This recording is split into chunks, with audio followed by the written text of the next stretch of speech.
One of the great people in history of St. Louis when it comes to youth is Martin Mathews. Have you ever wondered what it would be like to touch the lives of over 1 million kids? But if you ever did wonder what it's like, you have to talk to Martin Mathews. This isn't a story of some guy born to wealth who gave away his money. This is a story of a man who was the 9th of 13 children born on a 40-acre farm in Neelyville, Missouri. This is a story of a man who didn't finish high school so he could work to help his family. Excuse me. This is a story of a man who won high praise from the likes of Presidents Ronald Reagan, Bill Clinton, George Bush, and Barack Obama. His fans include political leaders, sports heroes, and a host of wealthy donors, and thousands of ordinary folks and grateful men and women who grew up to be wonderful citizens because of lessons earned from Mathews. It all stems from a get-together with his baseball buddy, Hubert Dickey Ballantyne, under a shade tree in Handy Park when they were young. They were talking about their concern to keep kids off the neighborhood, on the playing field, and off the streets. They started the Mathews Dickey Boys Club with virtually no money. It was just a name, but it started to grow in the late 1960s. Industrial leaders like Gussie Bush and Chuck Knight, who just died this past week, got involved. Eventually, the physical club was built North Kings Highway and Interstate 70. The United Way is a major contributor. Eventually, the name was changed to the Mathews Dickey Boys and Girls Club. It comes from Martin's passion and desire to help youngsters aged 5 to 18. He helps them get off the streets, to combat teen idleness and illiteracy, to teach them career readiness, and to entertain them with arts and crafts and performing arts and swimming and basketball and baseball and cheerleading, computer training, cultural and leadership seminars. He taught the kids what he learned from his parents, the 3 R's: respect, restraint, and responsibility.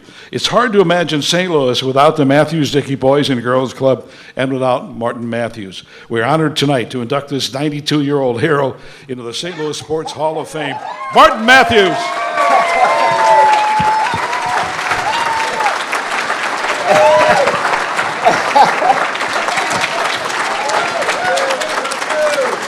Mo Drummond of Channel 4 will have the interview tonight.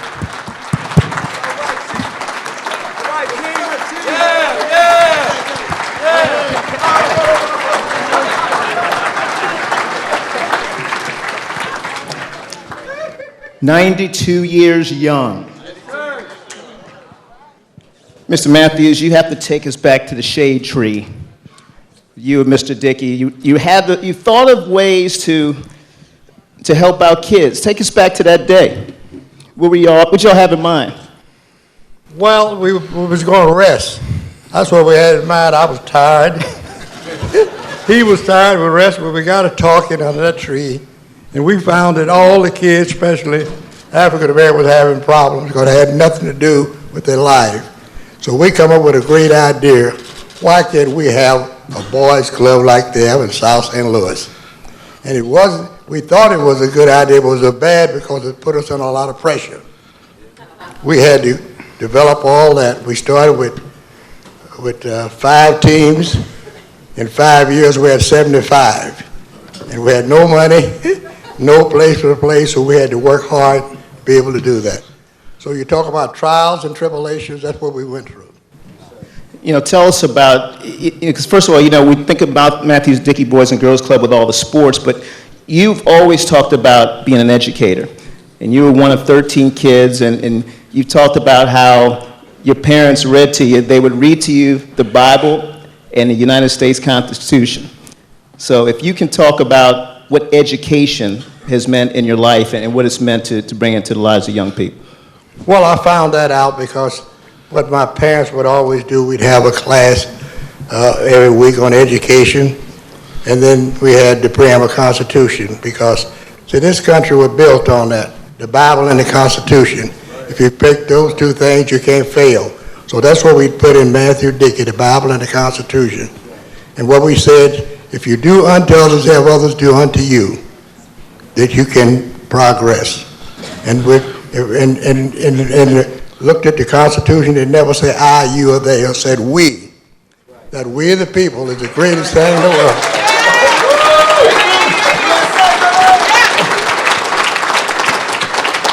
And we know how much you love baseball. You love sports, but we know your love for baseball. And you have been a force in helping to bring the RBI program to St. Louis, working with Major League Baseball, the Cardinals, in terms of trying to help inner city kids grow the game. Talk about your efforts on that.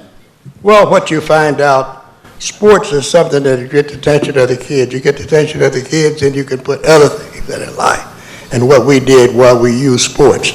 And we take sports to draw their attention, then we talked about education. In America, if you got talent, you got determination, you get an education, you do anything in America, there's no bar. So I said to all of you, Matthew, Dickey were built on the Bible and the Constitution. Tell us too about when you talk about a guy like Jackie Robinson, and I know that, I know he had some great stories, but just talk about that man. Well, Jackie came into baseball, and he was the only one could actually got the people to understand here, because in baseball, you win together or you lose together. So when Branch Rickey brought him in and talked to him about that, he said, look, Jackie, I want you to come in, but I want you to be a good guy, not a bad guy. Regardless of what they do to you or what they say, you don't repeat anything for 2 years. And Jackie did that. He used that respect and restraint and take that responsibility, and that's why baseball is like it is today. And one final question for you. When you look back at 60 years of service, over 1 million young people that you've touched over the years, would you say, job well done, mission accomplished? What would you say? Well, you look back over there and, you start out. The only thing I would say here, that I could say here, probably if I had to do it all again, and what I went through, I probably wouldn't. But as I went through it and got it done, there's no amount of money or anything could replace the joy and the thrill I got out of seeing young people advance, not only this city, in the world. Well, Mr. Mathews, you've been a force in this community. You are a St. Louis treasure. I know how much you love this city, and this city loves you back. We want to congratulate you and welcome you to the St. Louis Sports Hall of Fame. Thank you, St. Louis. Martin Mathews.